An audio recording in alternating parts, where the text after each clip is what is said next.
আর আমি জ্যৈষ্ঠের 5 তারিখে আসতে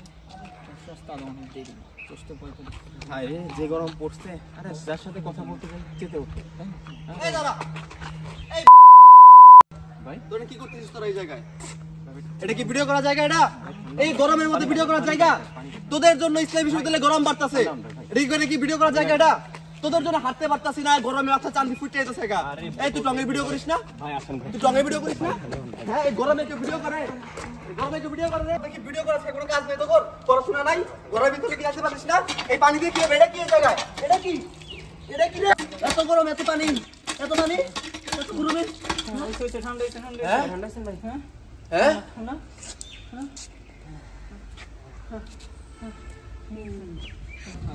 ঠান্ডা কিছু মনে করবেন না ভাই, এরকম দিনে গরমে ভাই আসলে মাথাটা গেছে। মারেন নাই ভাই, ধন্যবাদ ভাই। ঠিক আছে ভাই, আচ্ছা ওইটা কাটা দিও, আমরা শুরু করি তাহলে। গরম নিয়ে ভিডিও বানানো, গরমে সবাই পাগল হয়ে গেছে। আরে আমি ভিডিওতে কেমনে আসলাম এই গরমে? কিসে? আরে গরমে ক্যামেরাম্যান পাগল হয়ে গেছে রে।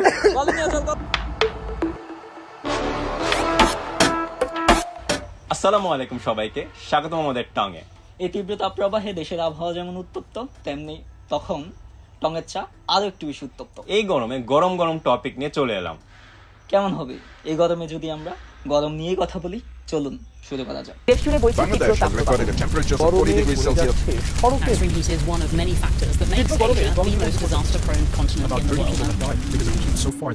আচ্ছা, এই গরমে সবচেয়ে বেশি সমস্যা কাদের হয়?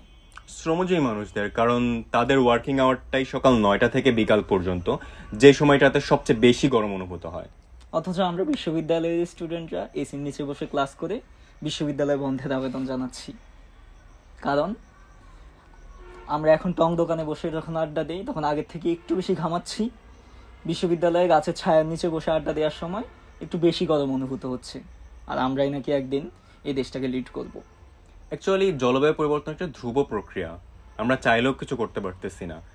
এখন মূলত আমাদের এর সাথে অভিযোজন করে ফেলা লাগবে, মানায় না লাগবে এর সাথে। আমাদেরকে অভ্যস্ত হতে হবে এর সাথে।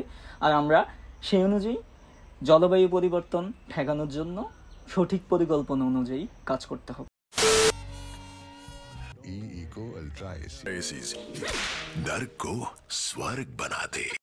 আমার সহজ সমাধান হলো এসি। গত শতক ধরেই আমরা এই গরম থেকে সাময়িকভাবে মুক্তি পেতে এসি ব্যবহার করে আসছি, কিন্তু প্রকৃতপক্ষে এসি কিন্তু গরম কমায় না, উল্টো বাড়িয়ে দেয়।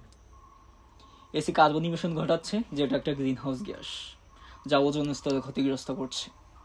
আমরা যে বিদ্যুৎ দিয়ে এসি চালাচ্ছি সেটা উৎপন্ন করতে আমরা গরম উৎপাদন করছি তথা কার্বন নিঃসরণ ঘটাচ্ছি।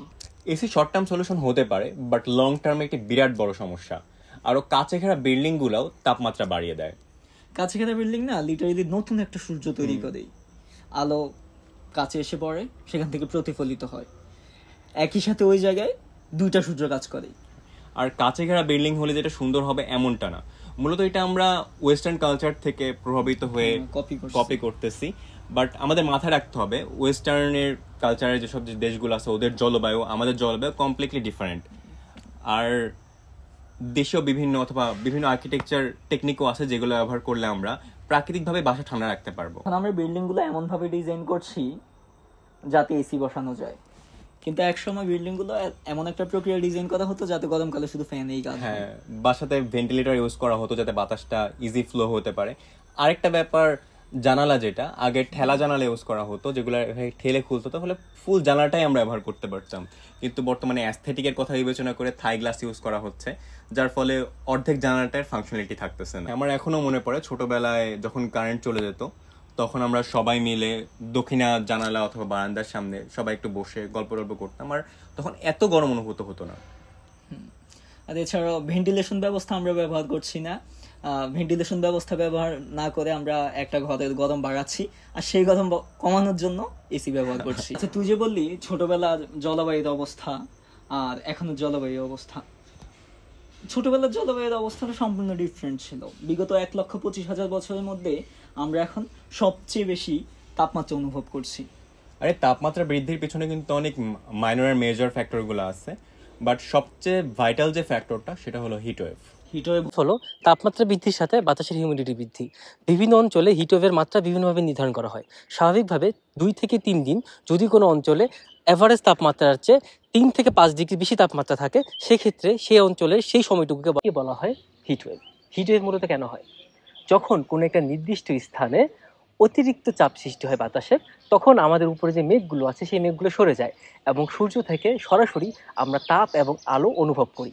যার দরুন যেটা হয়, সেই উচ্চ চাপের কারণে আশেপাশে যে বাতাসগুলো আছে সেই বাতাসগুলো সেই নির্দিষ্ট স্থানে ঢুকতে পারে না, এবং এই যে আলো যেটা একদম সরাসরি আমরা পাচ্ছি সেটা রিফ্লেক্ট হয়ে এই নির্দিষ্ট স্থানের মধ্যেই ঘুরপাক খেতে থাকে, যার কারণে ওই স্থানের বাতাস, ওই স্থানের তাপমাত্রা অসম্ভব হারে বেড়ে যায় এবং আমরা প্রচুর গরম অনুভব করি। উদাহরণ হিসেবে বলতে পারি, বাইরে প্রচণ্ড গরম, এই প্রচণ্ড জ্যামের মধ্যে আমরা একটা বদ্ধ বাসের মধ্যে আছি। বাইরে থেকে সরাসরি তাপ এই বাসের উপর পড়ছে, আবার ইঞ্জিন থেকে একটি তাপ উৎপন্ন হচ্ছে এবং আমাদের শরীর থেকেও তাপ জেনারেট হচ্ছে। এই যে 3 জায়গা থেকে তাপ উৎপন্ন হচ্ছে এবং ভিতরে ঢুকছে, কিন্তু চারপাশের অবস্থা বদ্ধ বলে এখান থেকে তাপ বের হতে পারছে না, যার দরুন বাসের মধ্যে অস্বাভাবিক তাপ লাগছে, অস্বাভাবিক গরম লাগছে।